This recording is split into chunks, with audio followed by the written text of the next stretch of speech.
Salam Maritim Sobat Kamla. Kali ini kita akan membahas mengenai Kerajaan Maritim Sriwijaya. Sobat Kamla pasti tahu kan mengenai kerajaan ini? Kerajaan Sriwijaya dikenal dalam banyak hal, yaitu disebut sebagai Kerajaan Pemersatu Nusantara pertama, karena memiliki wilayah kekuasaan yang tercatat sangat luas. Kerajaan ini mempunyai peran penting sebagai pusat persebaran dan pendidikan agama Buddha.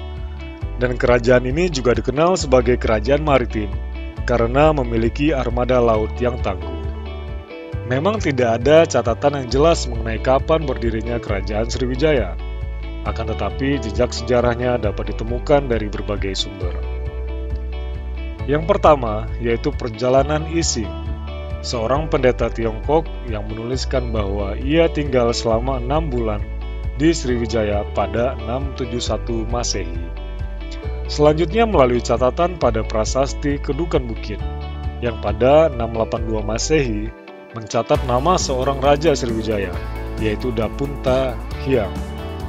Hal ini kemudian diperjelas pada prasasti Talang Tuo di tahun 684 Masehi yang menyatakan nama raja Sriwijaya, yaitu Dapunta Hyang Srijayanaga.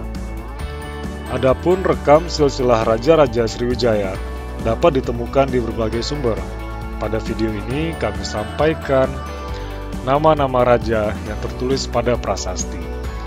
Yang pertama pada 682 Masehi, yaitu raja pertama dari kerajaan Sriwijaya, Dapunta Hyang Srijayanaga.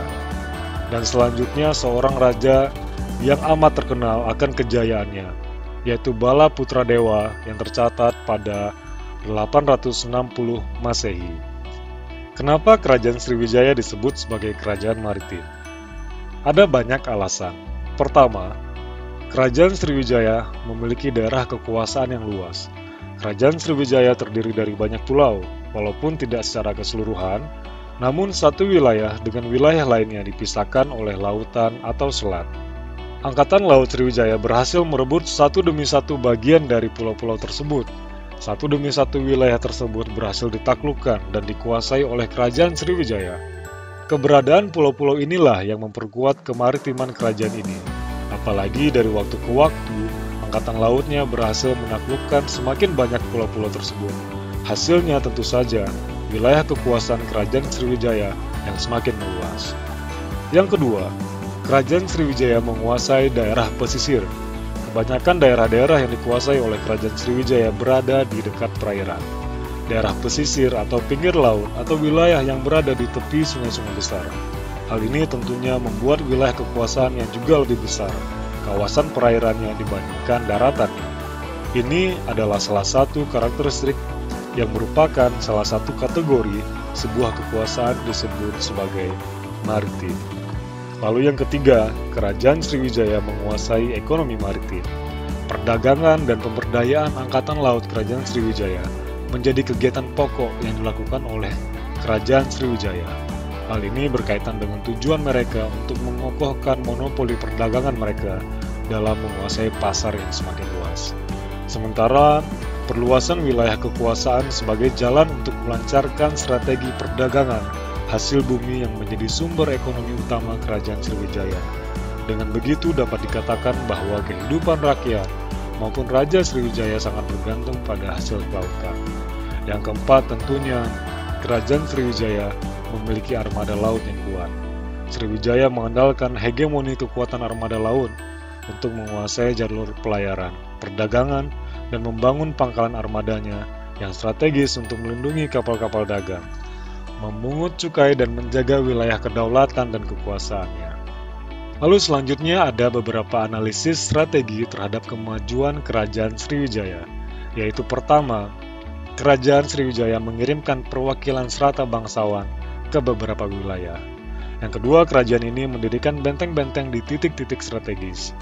Lalu selanjutnya, kerajaan ini menjalin hubungan dengan kerajaan-kerajaan lain, menggunakan unsur laut untuk memaksa, dalam tanda kutip, kapal-kapal agar sandar di pelabuhan Kerajaan Sriwijaya.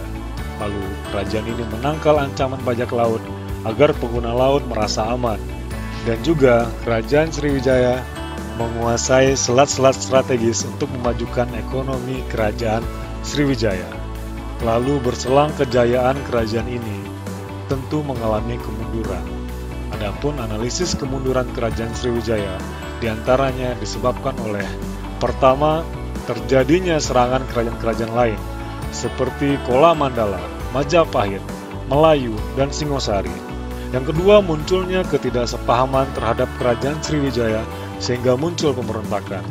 Lalu yang ketiga, secara geografis, wilayah kerajaan Sriwijaya sering dilanda bencana alam, serta terjadinya perpindahan ibu kota Sriwijaya yang lebih jauh dari laut sehingga menyulitkan interaksi ke dunia luas.